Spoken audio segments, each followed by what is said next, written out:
Bonjour à toutes et à tous. Dans cette vidéo, nous allons continuer le CM sur la multifonctionnalité des espaces ruraux en nous intéressant à la deuxième partie qui porte sur les activités industrielles en milieu rural, qui sera plus courte que la précédente et que la dernière d'ailleurs. Alors, les activités industrielles en milieu rural, déjà, avant de détailler un petit peu par région du monde, il faut noter que ce sont des activités qui sont souvent liées au secteur agricole, que ça soit agroalimentaire, ça peut être aussi agroénergétique, et elles peuvent également être en lien avec des ressources locales, par exemple dans le cas des mines ou de l'exploitation du bois.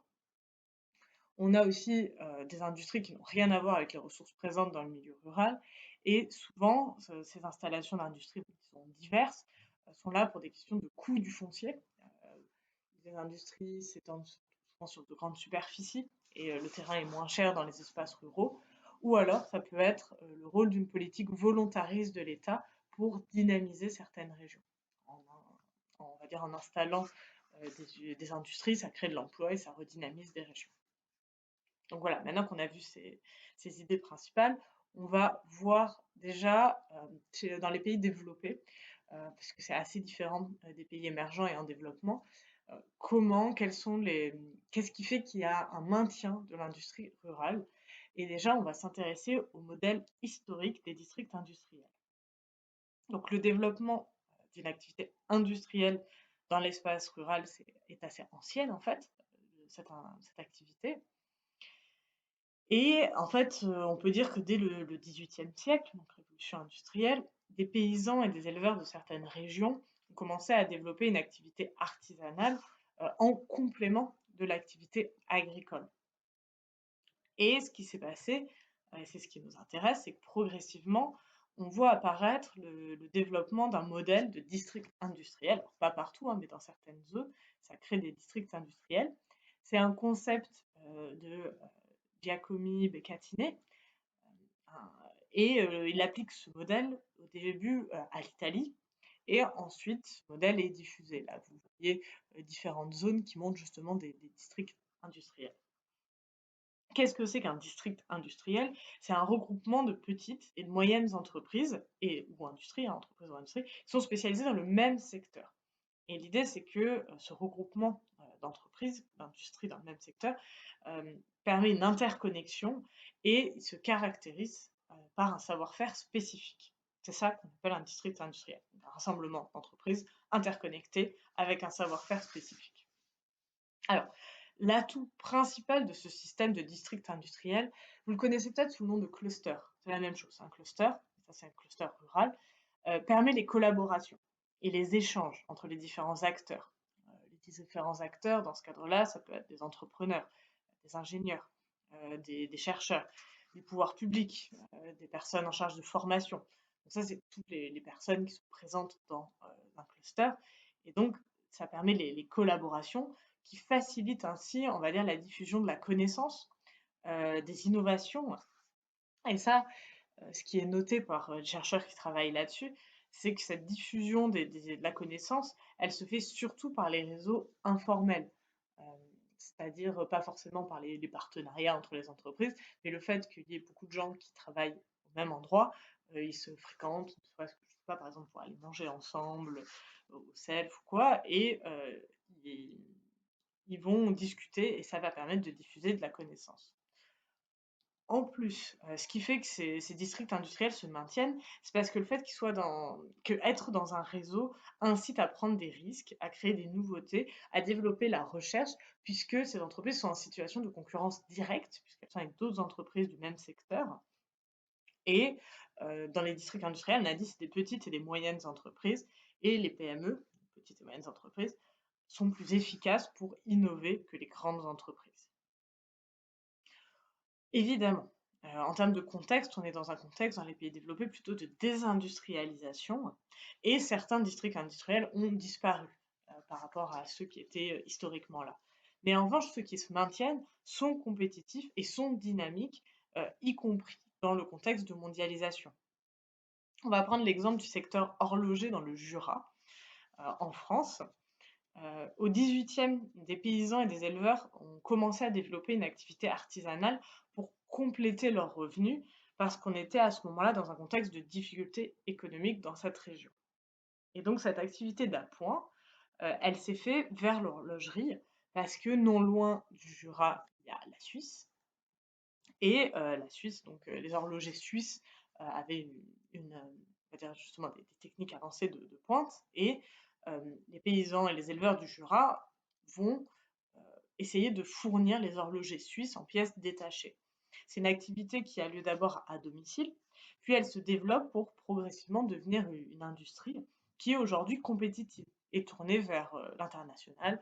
On parle de Watch Valley pour cette zone dans le Jura et c'est un secteur industriel qui progresse toujours, hein, avec une moyenne de progression de 1,35 par an. Donc, heu, le il y a un cluster, donc différentes entreprises qui bénéficient de la proximité de la Suisse avec puisqu'ils fournissent en pièces détachées les horlogers suisses. Donc ça, c'est un premier aspect, les districts industriels, donc comprendre ce que c'est que enfin, ce regroupement d'entreprises dans les zones rurales. Donc ça, c'est historique, ça se maintient pour une partie d'entre eux. On va voir ensuite le fait qu'il y ait aussi une installation récente d'industrie en milieu rural. Pourquoi ces installations récentes? C'est parce que les métropoles, où d'habitude se concentraient historiquement les industries, elles se sont désindustrialisées, elles sont plus vers le tertiaire, et donc les usines s'installent aujourd'hui plutôt à proximité des moyennes et des petites villes, souvent dans les zones périurbaines. Et par exemple, dans l'installation de nouvelles ou de réinstallation de nouvelles entreprises, on va prendre l'exemple cette fois de la Caroline du Nord, aux États-Unis, qui était un ancien district industriel spécialisé dans le textile, mais qui avait connu une forte désindustrialisation et notamment des délocalisations en Chine. Aujourd'hui, on assiste à une réouverture d'usines dans le secteur du textile. Bon, si vous voulez tout savoir, la première usine à réouvrir en Caroline du Nord était une usine de chaussettes. Et on va voir un peu les causes qui expliquent cette réouverture, cette réinstallation d'industrie en milieu rural, sachant qu'elles peuvent être généralisables à d'autres pays, à d'autres situations que la Caroline du Nord. Et ce qui a motivé la réinstallation d'entreprises textiles, c'est déjà le coût du foncier, qui est plus faible qu'à proximité des villes, et la disponibilité, alors que l'espace urbain est de plus en plus saturé. Ensuite, par rapport à l'enjeu des délocalisations, justement, la Chine, qui avait connu enfin, justement, qui avait reçu une partie des délocalisations, le coût de la main-d'œuvre a augmenté en Chine. Et donc, ce coût de la main-d'œuvre n'est plus aussi intéressant. Donc, c'est plus aussi rentable de délocaliser qu'auparavant. Ça donne des avantages en termes de coût du transport et de délai de livraison. Ça permet d'être plus sur un flux tendu, c'est-à-dire de produire ce qui est demandé sans avoir à envisager des délais qui peuvent être assez longs. Et ça, c'est vrai bon, pour des usines de chaussettes, mais c'est surtout vrai pour des produits sensibles, comme par exemple les médicaments. Où c'est important d'avoir une stabilité de la production, qu'il n'y ait pas de pénurie parce que, par exemple, ils n'ont pas été livrés à temps. On voit très bien maintenant en quoi ça peut être important. Et puis, dans certains secteurs aussi, il y a une question de qualité. Il y a eu des débats sur la qualité des produits faits en Chine. Par exemple, sur des jouets, il y a eu un peu un scandale puisque des enfants s'étaient étouffés avec des pièces détachées de jouets. Et donc, il y a eu un peu un scandale sur la qualité des jouets fabriqués en Chine. Ça a pu motiver certaines entreprises à relocaliser dans le pays pour avoir une meilleure qualité. Donc voilà, on assiste pour certains pays à un phénomène de relocalisation. Et cette tendance, on va dire, à l'installation d'activités industrielles nouvelles en milieu rural concerne aussi les pays émergents et en développement, mais avec des logiques différentes.